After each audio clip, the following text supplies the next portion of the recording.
All right, everybody, we are back. Everybody still having fun? Having a good time? Feeling inspired? Getting great information? Yay, you're still awake. We love this. Well, I'll tell you, our next speaker is a graduate of the U.S. Air Force Academy and served 7 years on active duty working as a weapons controller. Flew target drones, commanded intercontinental ballistic missiles as a launch officer, and worked as an Air Force missile propulsion engineer on the Titan III program. From 1971 to 73, he worked for Martin Marietta Aerospace and Rockwell International on space shuttle design proposals. From 74 to 95, he worked for the Federal Aviation Administration as an aircraft structure certification engineer. And in 05, he published the book Faded Giant with co-author James Klotz, detailing his UFO incident while stationed at Malmstrom Air Force Base in Montana in '67. And in 2013, he published Unidentified: The UFO Phenomenon. Please welcome Robert Salas.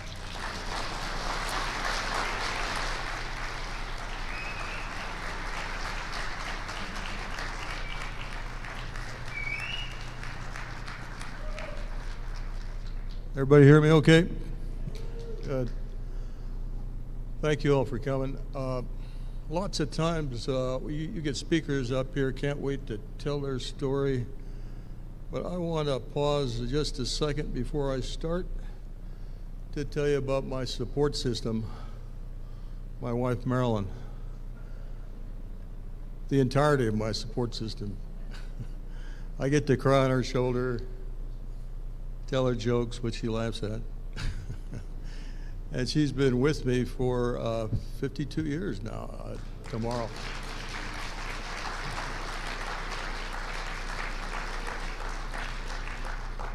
But she's been a great support, and I couldn't have done this without her, believe me.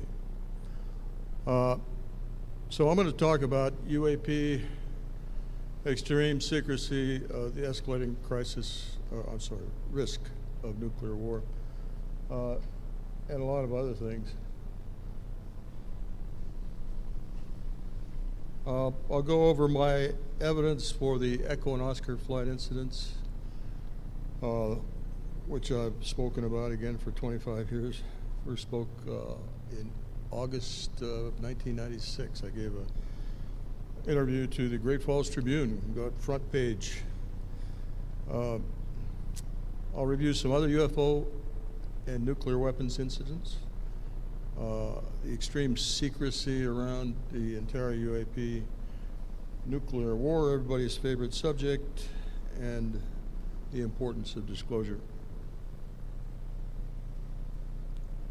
So first thing, I'll talk about the fact that 20 nuclear missiles, and these were Minuteman I ICBMs, were disabled by UFOs in 1967, March of '67.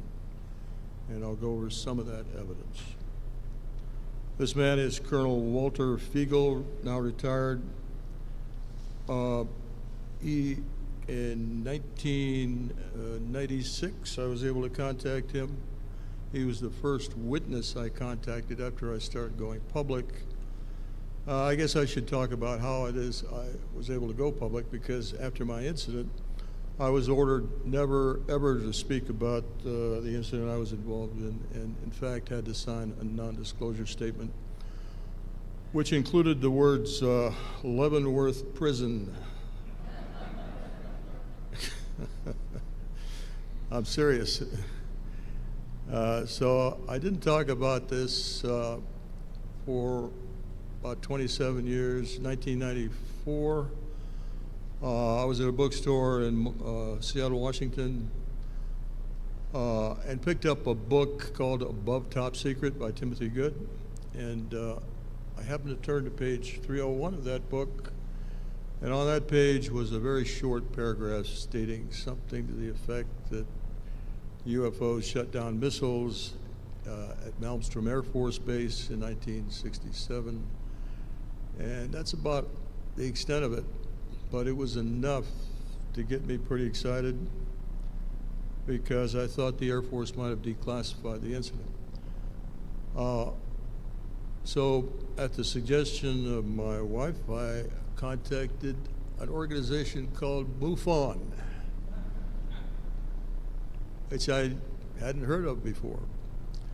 And I finally got a hold of an outstanding investigator by the name of James Klotz, and asked Mr. Klotz to submit a FOIA request, Freedom of Information Act request, about this incident at Echo Flight, where 10 missiles were disabled for some unknown reason. And don't mention a word about UFOs, please, because I knew that would have killed the whole thing.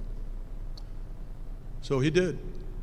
And lo and behold, the Air Force writes back and says, you know, this is classified. However, since it's been over 12 years, I think it was, we're going to declassify the incident and send you documents. At that point, when I started receiving those documents, I went public and said this was a UFO incident. And because I thought this was my incident, I thought since the Air Force declassified it, surely they wouldn't prosecute me for breaking my non-disclosure statement. But so I was taking a little bit of a chance, but I went ahead anyway, talked about it publicly, like I said, and the rest is history, I guess. It took me a couple of years, though, to finally contact the people that were there. Remember, I had to try to recover these memories of what happened. I made a strong effort to try to forget what happened because I didn't want to talk about it when I shouldn't have been. But finally, I got a hold of Walt Fiegel.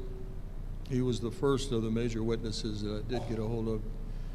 Called him on the phone, asked him if I could record a telephone call. He gave me permission. My conversations with Mr. Fiegel, Colonel Fiegel, by the way, he's still alive. Talked to him about a month ago. But he's still not ready to come forward publicly. But he has given me permission to let you listen to this recording and others. I'll play the recording and then I'll come back to it. Back and forth in the phase because they were doing maintenance on, I don't know, the guidance cans or something, and the maintenance crews were staying over, and there were security and maintenance on site on both, on 2 of the 10 sites. And when the first one went down, I talked to the security out there. They had reported this UFO hovering over the site, and I said, "Yeah, right. What are you guys drinking out there?" And we struck strike teams to both of the sites that had been occupied. And both strike teams, I didn't tell them what we had heard via the LF radio, and I told them to go to get within a mile of the site and call back in on the VHF. And they both had reported it too. So we had 2 maintenance crews, 2 security troops on site, and 2 strike teams all reporting it. Is that right? Yep. Do you remember any of the names of any of those guys? Nope. You don't? Everybody hear me? Yeah. Just to go over that again, Fiegel was on alert status. He was in command of the Launch Control Center. When one of his missiles went down, he had guards and maintenance people out at 2 of the launch facilities. The launch facilities where the missiles are actually located, about a mile away from this central hub called the Launch Control Center. And he said, "What are you guys doing out there? I didn't give you permission to shut down missiles." And they said, "We didn't touch it, sir. By the way, there's a UFO hovering overhead." And at that point, all 10 of his missiles went down within seconds of each other. All 10. His commander in the capsule was Eric Carlson. So after I spoke with Fiegel, I called his commander, Eric Carlson. I don't know, maybe a few days later, I was able to get his phone number. He was in Louisiana at the time. And he wrote back and said he talked to Fiegel and he couldn't remember anything more than what Fiegel told me. So essentially he confirm the incident.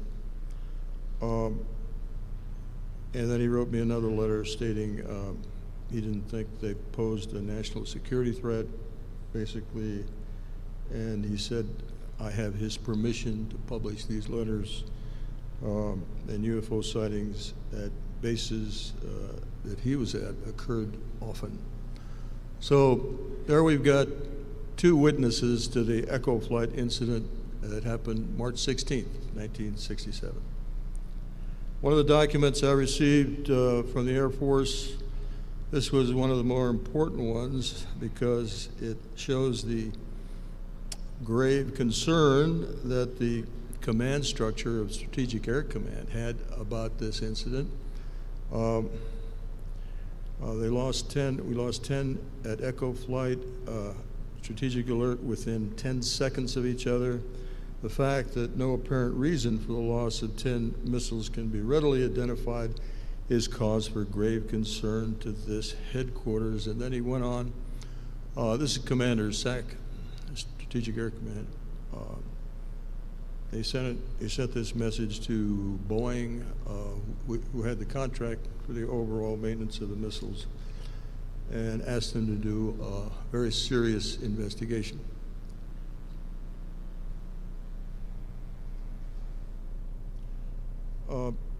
Another document I got from the Air Force was this, that's a quarterly report on what's going on at the wing.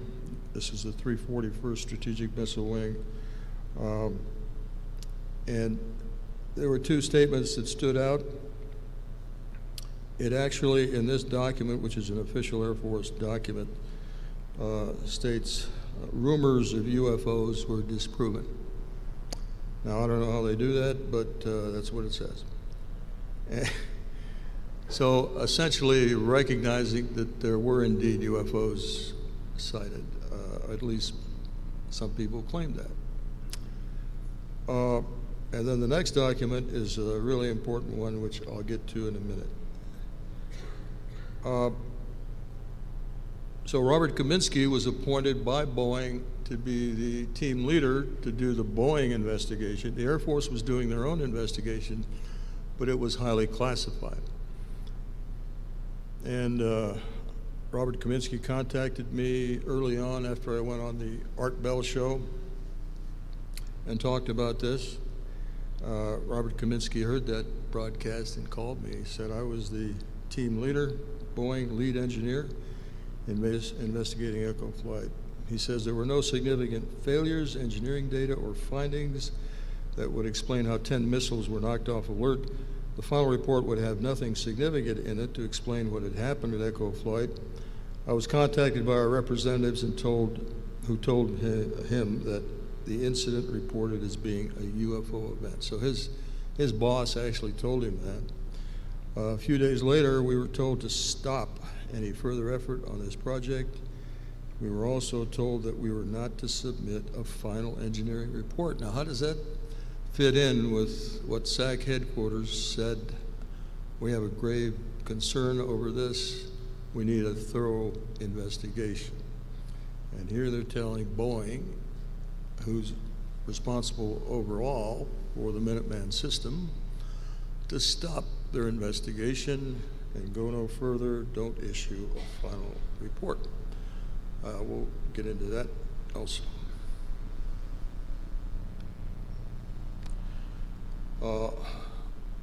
Oscar flight, the incident occurred March 24th, 1967.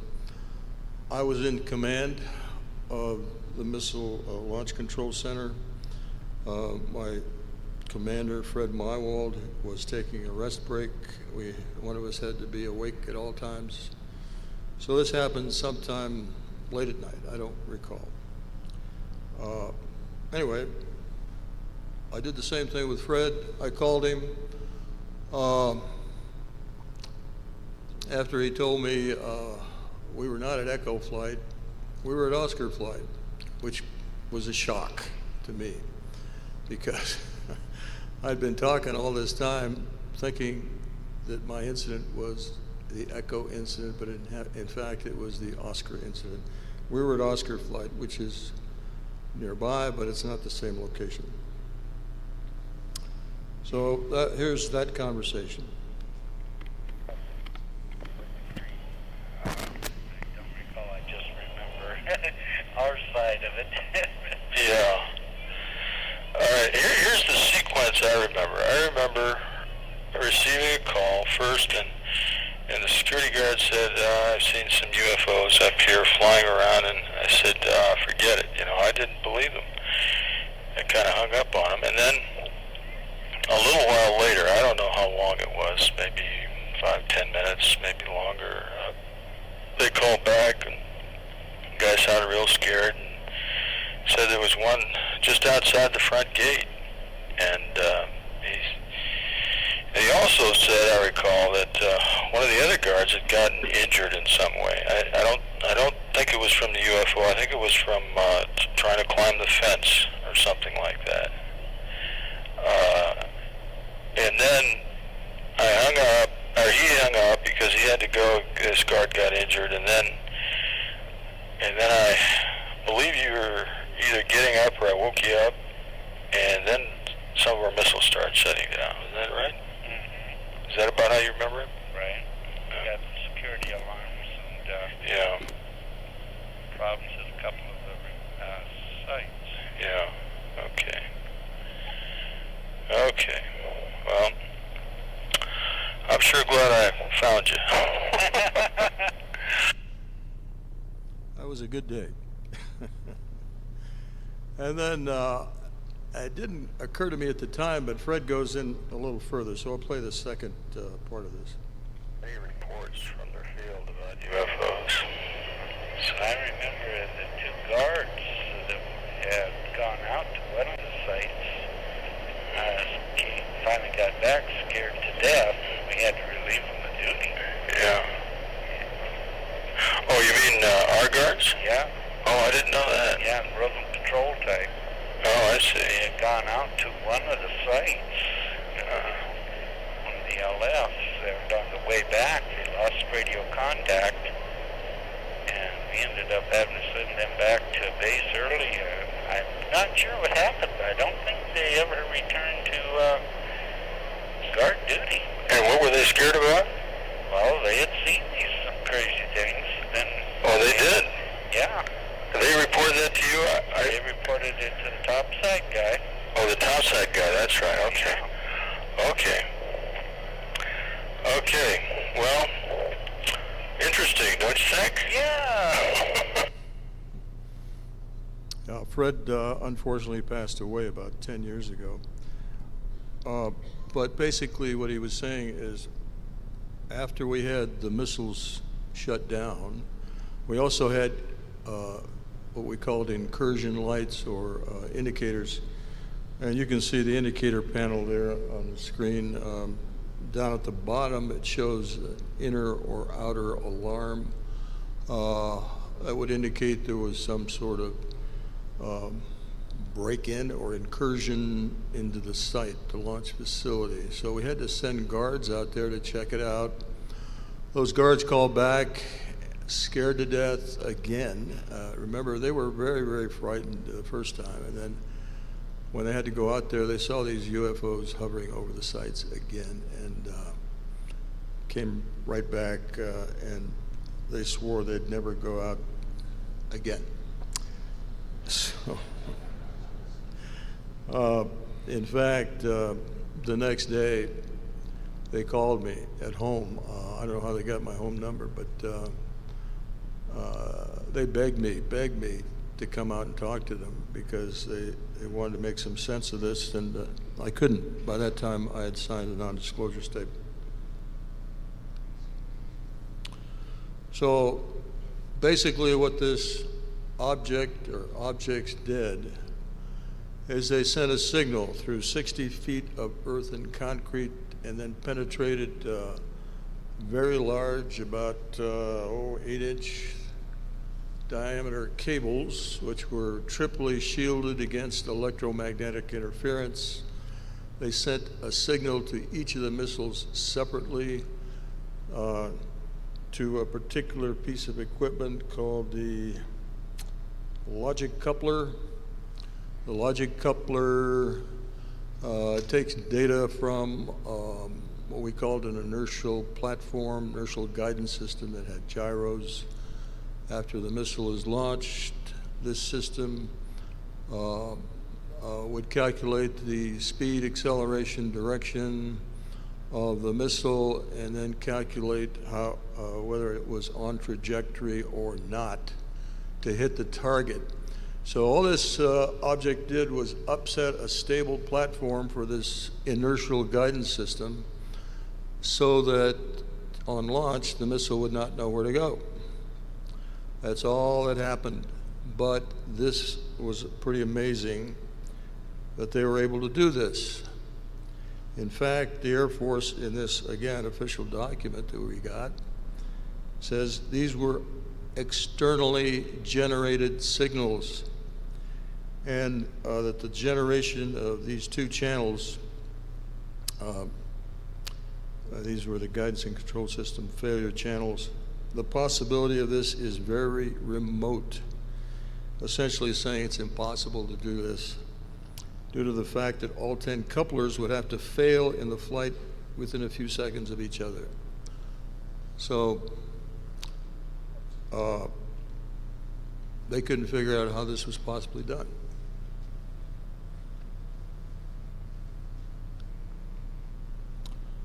A belt sighting. Belt sighting March 24th, 1967, the same night as my incident.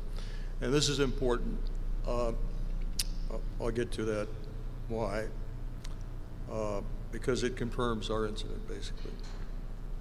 Truck driver Ken Williams was driving through Belt, Montana, about 30 miles from Great Falls. He looks over to the side and sees this bright light pacing him, same speed, 40, 50 miles per hour. Well, anybody that knows airplanes don't fly at 40 or 50 miles per hour. Anyway, it was this bright light. The light actually blinked at him a couple of times.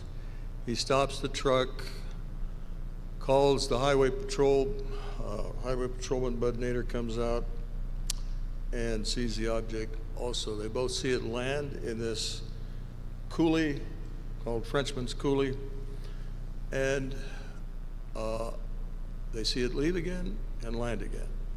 At that point, they call the Air Force, they call the the Sheriff's Department. The Sheriff's Department comes out, they see the object in the coulee, and the Great Falls Tribune gets wind of it. They interview the truck driver. So this got a lot of press and a lot of play. The operations officer of the base, a man by the name of Colonel Lewis Chase, wrote a long report to Edward Conant, by the way. I'll get to that in a minute. And then he also writes to SAC headquarters and a lot of other Air Force commands and talks about this belt sighting, because when he writes these reports, that object is still in this coulee. They can see it. They can see the light. But they can't get a helicopter in there because it was too dark, apparently. So next morning, the object is gone.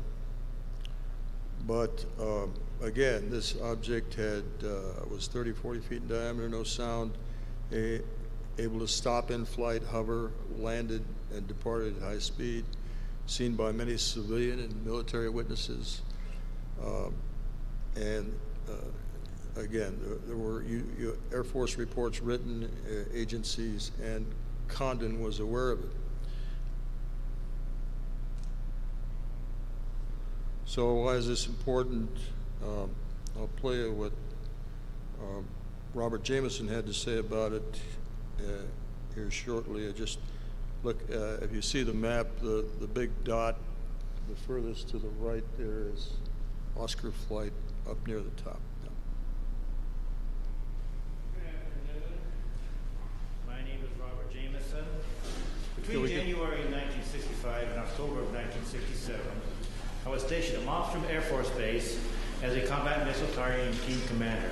Our main job was to point the missiles in the right direction. Also, we may be dispatched from time to time to a restart. In case any missile goes off alert, we have to restart and verify the targeting data. In March 1967, I was on alert for dispatch. And that evening, I got a call from Job Control saying a missile going down in Oscar flight, go out and restart it, which was nothing unusual to this point. I called my team, and I went down to the hangar.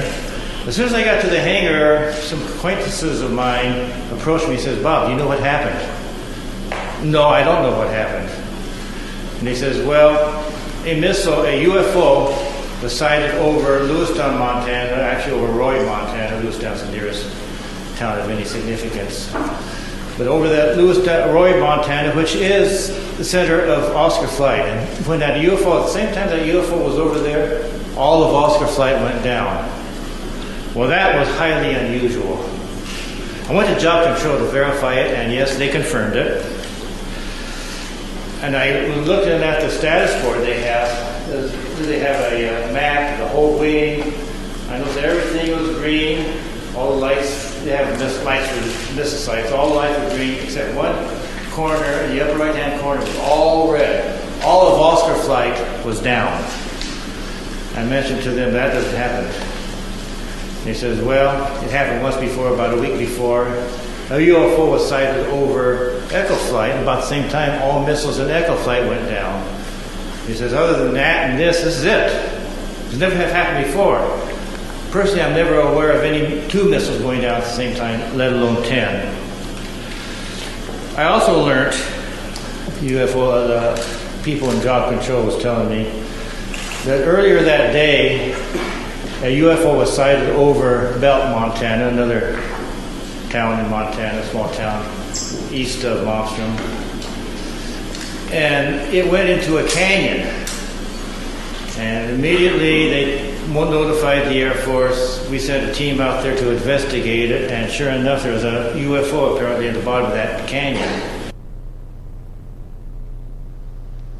So again, that was the Belt sighting, and it confirms what I just told you about Oscar flight. That it did go down. All 10 missiles went down on March 24th, 1967. So within a span of 8 days, UFOs were responsible for disabling 20 of our nuclear missiles.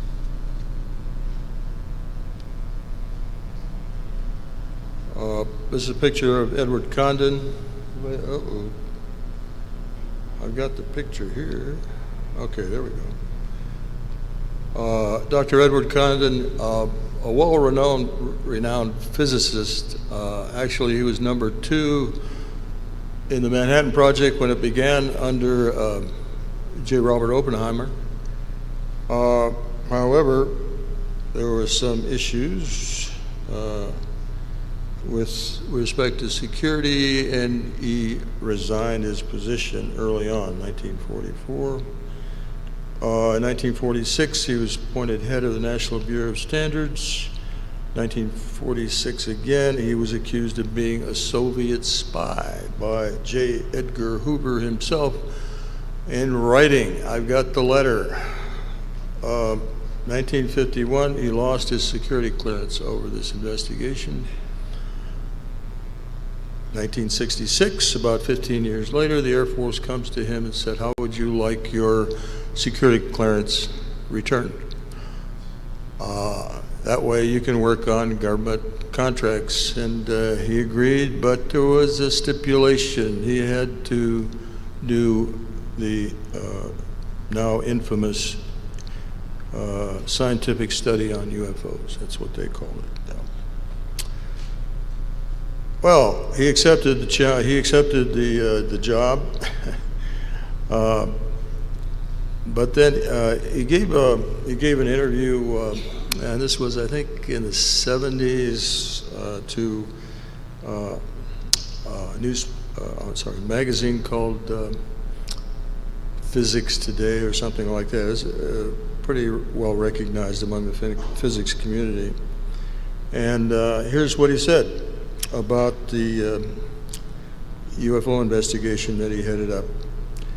And the way the Air Force, sort of phrased the question was not that you were to necessarily dispose of the question thoroughly, scientifically, but just they had come to the conclusion that there was no sense doing anything more on it, as defense was their specialty. So basically, his marching orders were put on a show that you're looking at this, but basically we don't want to continue our UFO investigation. So this was 1966, and let's see here. This was the actual Air Force order awarding Condon and the University of Colorado this so-called scientific investigation. I circled something in this. It says all UFO reports will be submitted to the University of Colorado, including classified if necessary.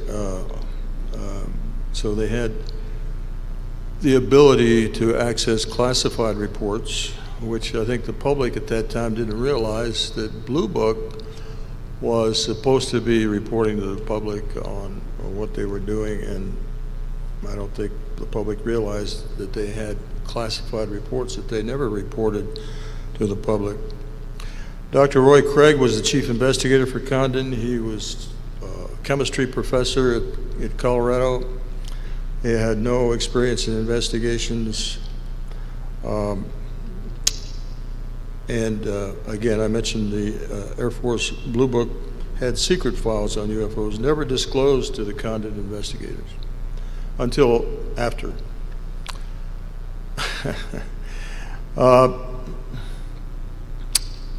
Ray Fowler is the guy at the top left. He was the manager for Sylvania Electrical Systems for all Minuteman I programs. He had people working for him at Malmstrom Air Force Base when the Echo and Oscar incidents occurred. He called up investigator Roy Craig, there's his photo, and told him that these were UFO incidents and you ought to look into them. So Craig took his notes.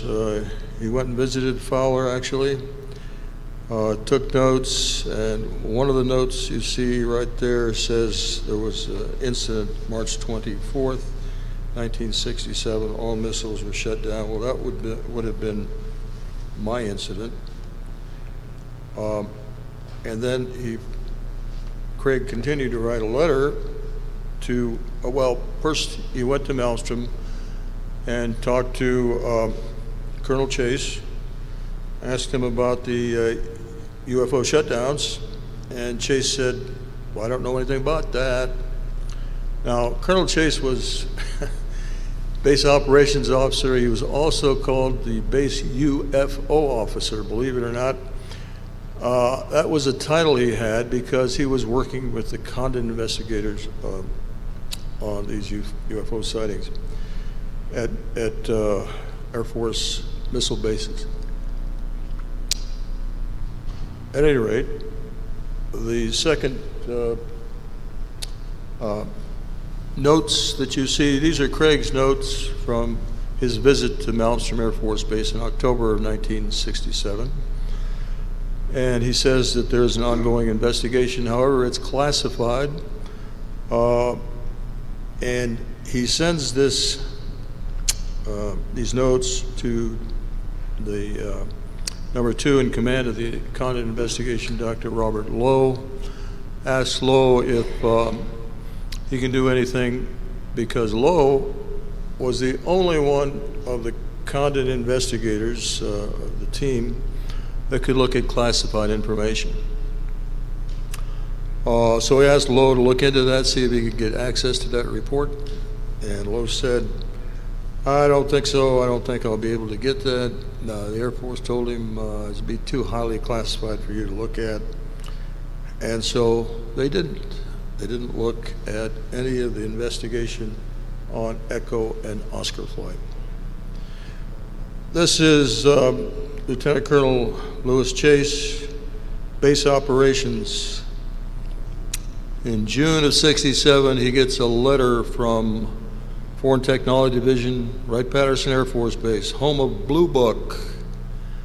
And they say, our offices have been informed that during the sightings, again, they're referring to the sightings, there were equipment malfunctions and abnormalities to the equipment. Can you confirm this? Colonel Chase writes back and says, this office has no knowledge of equipment malfunctions and abnormalities in equipment during the period of reported UFO sightings. So essentially he lied directly to Foreign Technology Division. Of course, Chase knew about Echo and Oscar. The entire maintenance community of the Malmstrom Air Force Base knew about it, as you heard from Bob Jameson. That's why they were sent out there to bring those missiles back up on alert. It's inconceivable that the Malmstrom Air Force Base operations officer would not have known about those incidents. So as a result, without investigating or discussing UFOs, disabling nuclear missiles, the Air Force decided to stop investigating UFOs. And they gave as rationale the University of Colorado so-called scientific study. And they also stated no UFOs reported, investigated, and evaluated by the Air Force was ever an indication of threat to our national security. So they didn't mind having 20 missiles off alert by UFOs as a national security issue, I guess. Here are some additional incidents I've identified in my latest book, about 14 incidents involving UFOs and nuclear weapons. Captain Jerry Nelson, 1963, Walker Air Force Base, which used to be Roswell, had Atlas missiles and observed the UFOs over his Atlas missiles. And he has spoken for the National Press Club. I've got his affidavit, and it can be presented to Congress. He's still alive and well. Dr. Bob Jacobs, 1964, Vandenberg Air Force Base. He was at a very high-speed video camera atop a mountain near Vandenberg Air Force Base. They shot off an Atlas missile with a dummy warhead headed towards the Western Test Range to see how close it would come on target. When he got back and developed the film, he could clearly see an object, a lighted object, running circles around the nose cone, displaying a beam of light at the nose cone, and actually deflected the nose cone off course. His commander, Major Mansman, verified this publicly, so his story is documented and supported. He's also alive and well. Chief Pat McDonough, 1966, was again at Malmstrom Air Force Base looking at, he actually did geodetic surveys, where to place launch facilities, etc. When a UFO came over and hovered above him, and they left the scene quickly. At any rate, his story has also been, he also spoke at the National Press Club in 2010, and his story is documented by affidavit. Captain Dave Shendelly, 1966, Minot Air Force Base, replaced a crew whose missiles, when they replaced that crew, the missiles were shut down. The crew told him that UFOs had been seen over the facilities and the missiles were disabled at that time. So that's another incident, or all 10 missiles were shut down due to UFO. And he's alive and well, and again, we've got an affidavit. Tech Sergeant Dave Scott, 1974, again, Minot Air Force Base, was a security officer, security guard, went out to one of the facilities and saw UFOs. Again, that was witnessed by his partner. Captain Bruce Fenstermacher, 1976, Francis E. Warren Air Force Base, that's in Wyoming. UFOs were reported directly over his facility. The missiles weren't shut down, but they were seen by many of the security guards. Josie Zwinenberg, at 17 years old, she was riding her horse along the Lusterheide near Scholsterberg, the Netherlands. And she comes across this gigantic UFO hovering above the tree line, which is right next to Scholsterberg Air Base. The U.S. Air Force had a contingent there called Camp New Amsterdam. They had F-15s at the time, F-15Es, which were capable of carrying tactical nuclear weapons. And in fact, they did have nuclear weapons. And the next day, this object, this UFO, was seen flying down very slowly the flight line, shining a beam of light at the location where these weapons were stored. This was seen by over 12 witnesses who, in fact, went on the radio the next day and told their stories. There is a radio recording of their testimony. There's written recording of their testimony. This is a well-documented case out of the Netherlands. Colonel Chuck Holt is going to speak later, so I won't burn up his thunder, but it was also, in my opinion, a UFO event over a nuclear weapons storage area. And there on the right, you see a whole list of about 14 other cases involving UFOs and nuclear weapons. I can support every one of them with witnesses and documents, if so requested by the U.S. Congress. Excessive secrecy in this area results in corruption, I think, of a democratic system of government. Benjamin Franklin, there is no form of government but that what may be a blessing to the people if well administered, and I believe farther that this is likely to be well administered for a course of years and can only end in despotism as other forms have done before it, when the people shall become so corrupted as to need despotic government, being incapable of any other. So basically he's saying we need the truth from our government in order to keep our democratic republic. 1995, there was a report about the number of federal and contractor employees with clearances who are able to stamp things confidential, secret, top secret, above top secret, etc. Almost 3 million in 1995. 2019, that's 4.2 million now.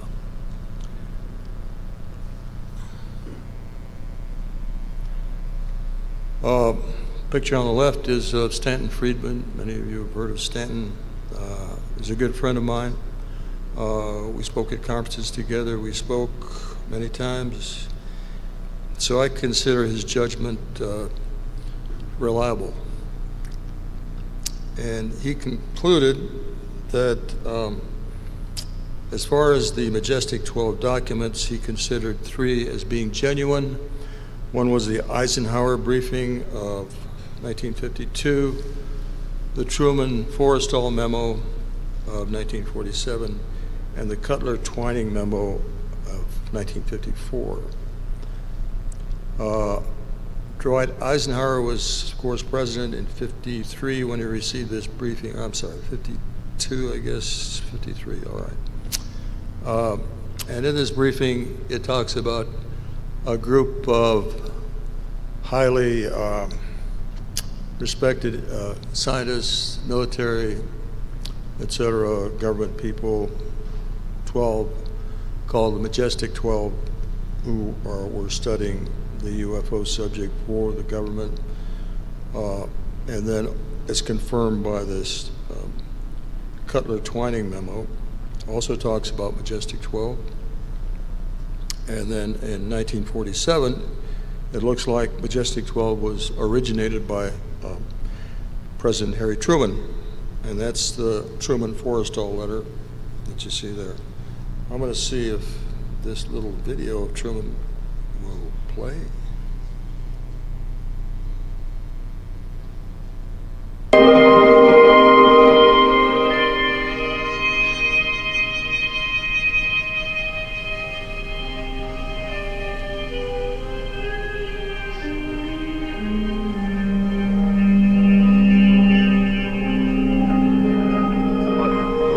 Discussed it at every conference that we had in the military. There's always things like that going on. Flying saucers, and we've had other things, you know, if I'm not mistaken.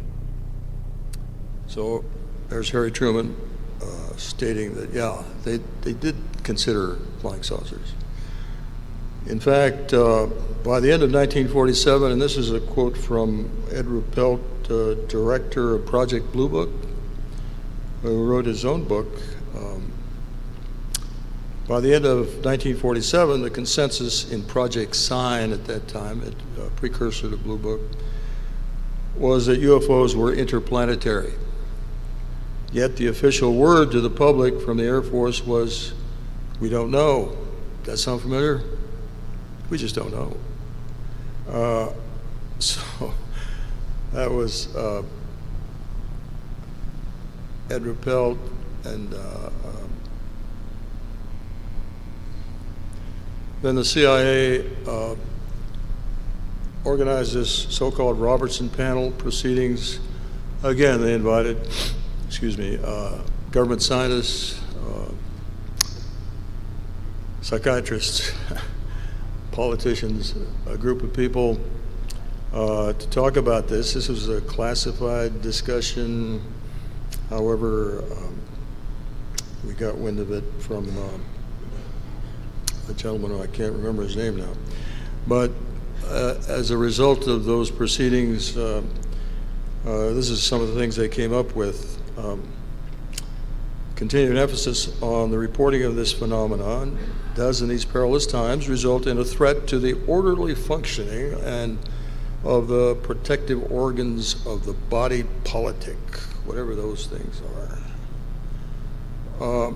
And interest in UFOs could lead to cultivation of a morbid psychology in which skillful hospital propaganda could induce hysterical behavior and harmful distrust of duly constituted authority. So we ought to keep this secret from the public. In fact, we ought to take steps by debunking the whole subject. And we also ought to look out for civilian organizations like APRO, the Civilian Flying Saucer Investigators, and now, of course, MUFON. Such organizations should be watched because of their potentially great influence on mass thinking. If widespread sightings should occur, the apparent responsibility and possible cause of such groups for subversive purposes should be kept in mind. So such organizations should be watched because of the potentially great influence on mass thinking. So to me, this just contributes to the idea that there is indeed a UFO secrecy cabal. I know that word cabal might sound like a QAnon conspiracy. It's not. Cabal simply means a secret group that's working together. What is the evidence of that existence? Well, I pointed to those documents which Stanton Friedman called authentic, identifying Majestic 12. I'll point to the 1947 Roswell cover-up, first reported as a flying saucer recovery and then reported as a weather balloon, on and on. The Air Force kept changing their story on this. Again, it shows that there was an intentional cover-up of Roswell. The 1948 Blue Book estimate of the situation, which was a report ordered by General Hoyt Vandenberg, when he received the report and they told him they thought these were interplanetary craft, Vandenberg said, no, they're not, and go back and come back with a different answer. 1950 Wilbert Smith memo. Wilbert Smith was an engineer for the Canadian organization and was told that Vannevar Bush was heading up a secret organization studying UFOs. I talked about the Robertson panel, and then the Condon investigation, which was just to cover up a whitewash of the UFO question so that the Air Force would not have to report to the public on the question. And I think after 75 years of this secrecy, it's reasonable to assume this so-called cabal still exists today.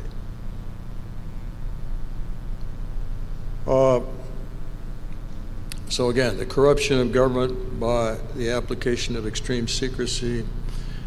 Right now, I think we're involved in what I would call a zero-sum game.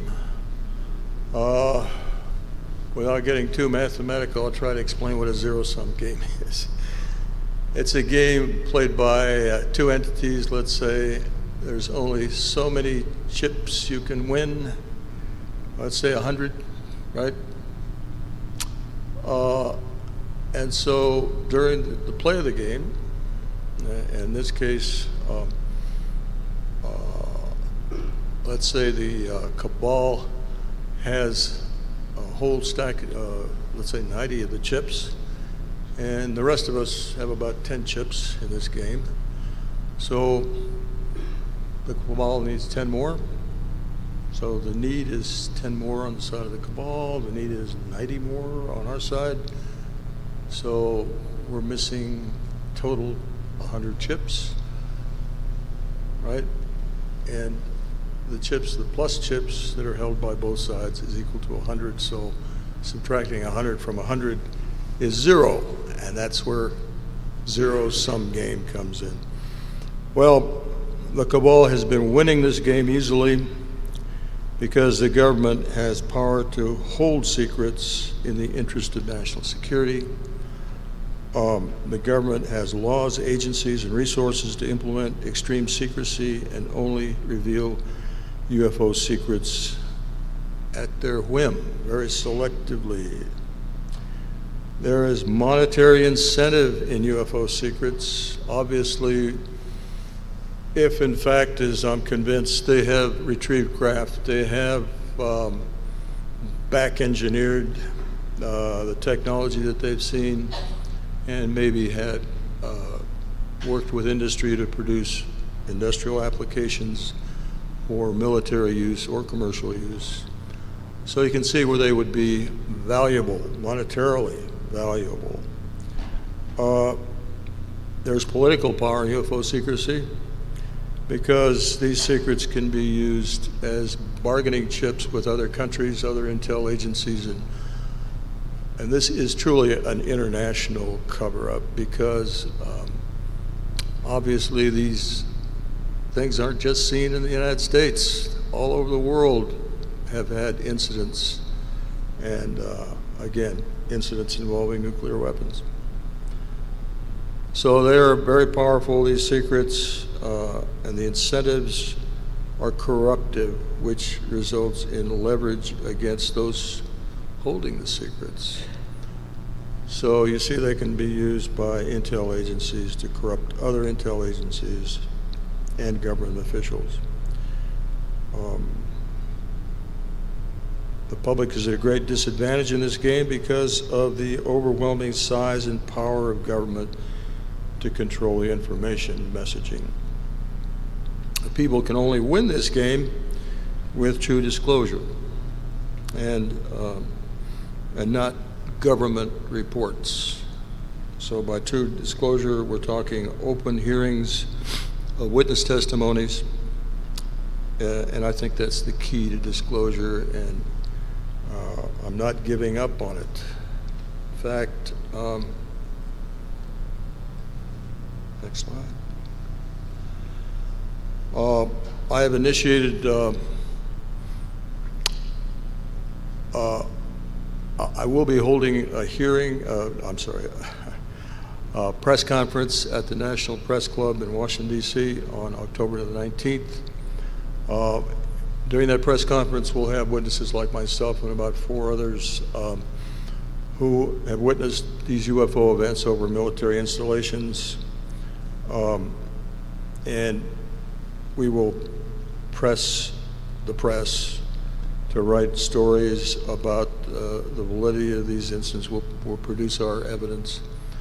And the whole objective is to have open hearings. So we'll continue on and have meetings with Congress that day, I hope. Next day, we'll meet with congressmen and senators and ask that they keep their promise to hold hearings and keep those hearings open so they're no longer secret and so the public can know what they know.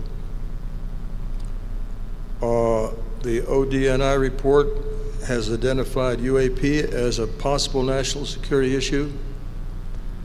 Certainly, the disabling of missiles is a national security issue. Members of Congress have stated they want to know more, including having hearings. They're on record.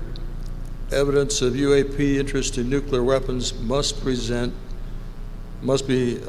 presented to Congress and public to resolve the national security issue, obviously. So I've started a GoFundMe page, and to date, actually, I can announce we've got 3/4 of the 10,000 that I'm shooting for. So I'm hopeful that we will have a very good press conference, including live streaming so that all of you can watch it in real time.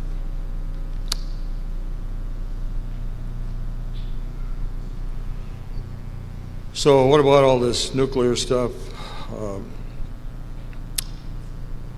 According to the current New START treaty, which was signed again in February of this year, so it's New START 2, I guess. The U.S. has 1,500 operational nuclear weapons, so does Russia. We both are supposed to stay within that 1,500 operational in our nuclear triad, land, sea, and air. Current U.S. nuclear arsenal is estimated about 7,000 bombs, nuclear bombs. Destructive power of each is equal to 300 kilotons to 2 megatons of TNT.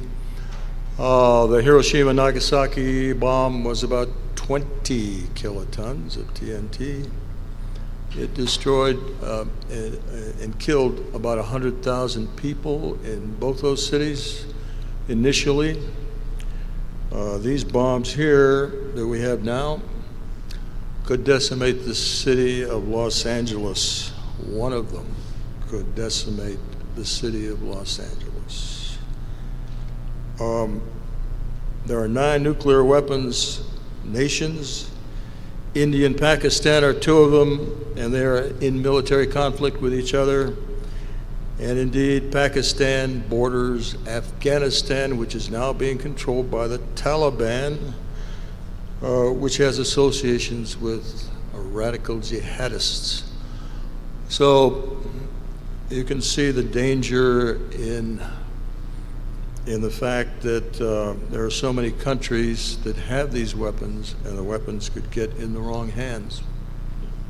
There are approximately 20,000 nuclear weapons worldwide.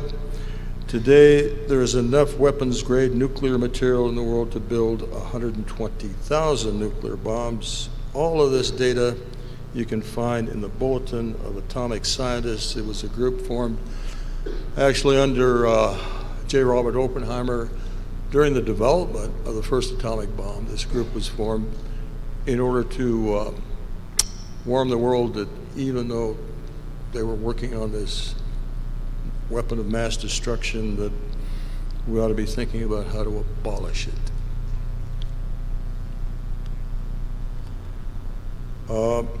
But since 1950, we've had something called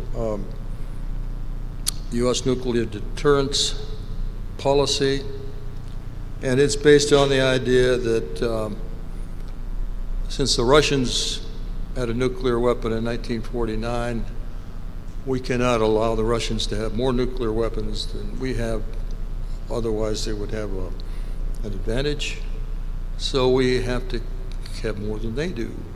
So we had this little tit for tat, who has the most, and actually in 1967 we had 33,000 nuclear bombs between the US and Russia. Yeah, 33,000. And this was called nuclear deterrence. It's the same policy we have today.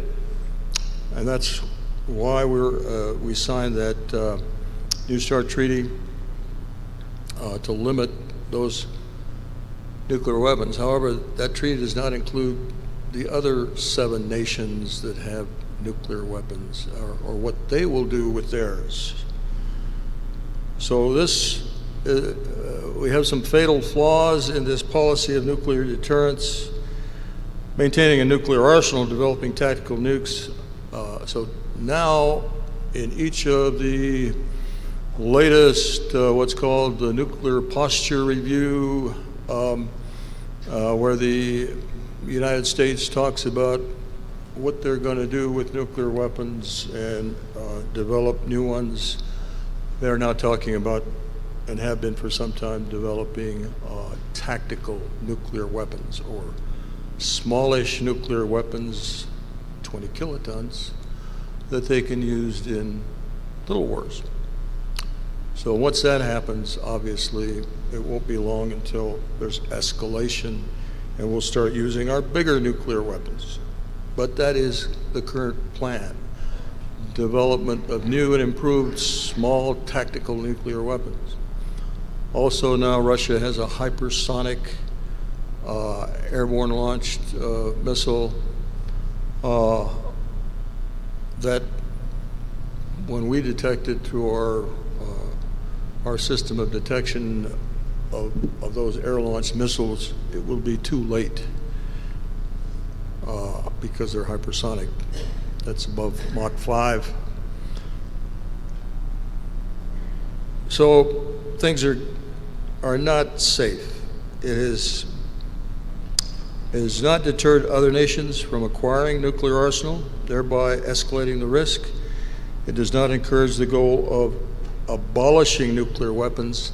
Nothing in our nuclear posture review for the last 10 years has said anything about abolishing nuclear weapons. There are no plans to do that. And it promotes among nations instability, fear, and so that other nations may want to develop them themselves. The technology to build a nuclear bomb, if you really wanted to find out how to build a nuclear bomb, you could easily do it on the web. You could find out exactly how that's done.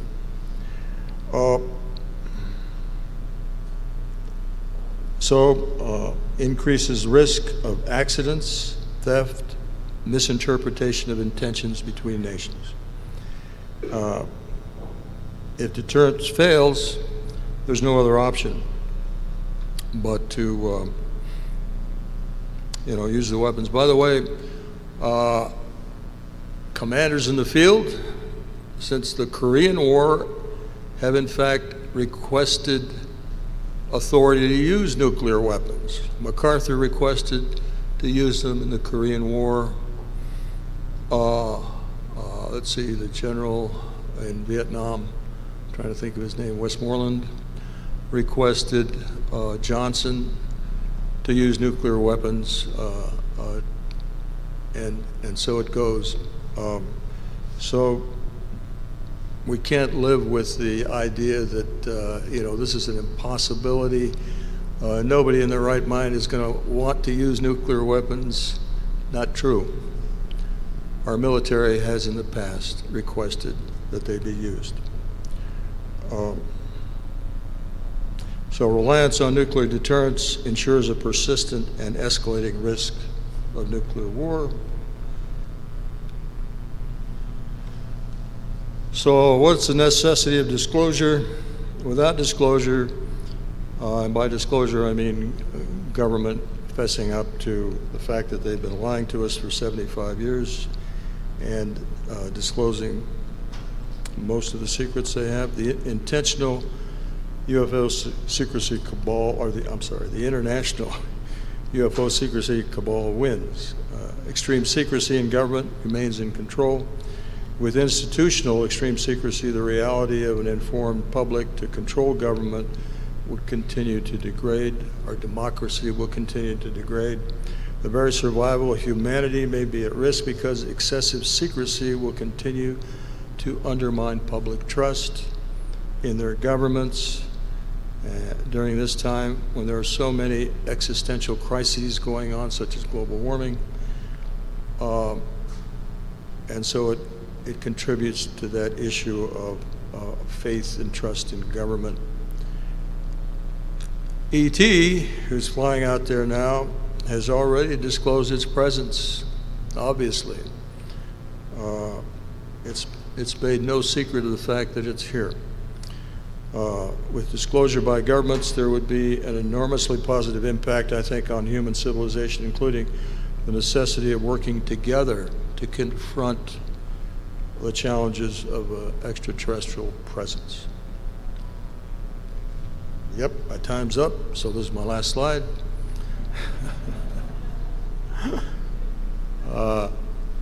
Clear messages from our cosmic neighbors. You are not alone. We also live in this part of the universe, cosmos. Eliminate your nuclear weapons in warfare for the sake of your own survival. Raise your level of understanding and concern for each other, your planet, and all its precious life. I think these are the messages we've gotten from our visitors. Thank you.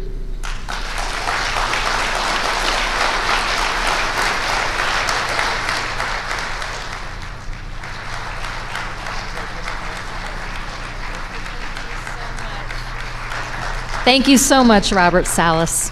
Some very sobering thoughts there. All right, guys, it is time for our dinner break. Some of you may have heard, unfortunately, we were supposed to have Kevin Day here after our dinner break. Kevin is not here, but we do have some wonderful speakers. We have Ben Moss and Tony Angiola from Hangar 1 will be here, and I know that's going to be absolutely wonderful. So you guys have a break now until about 7:25. We'll meet back here, and thank you so much.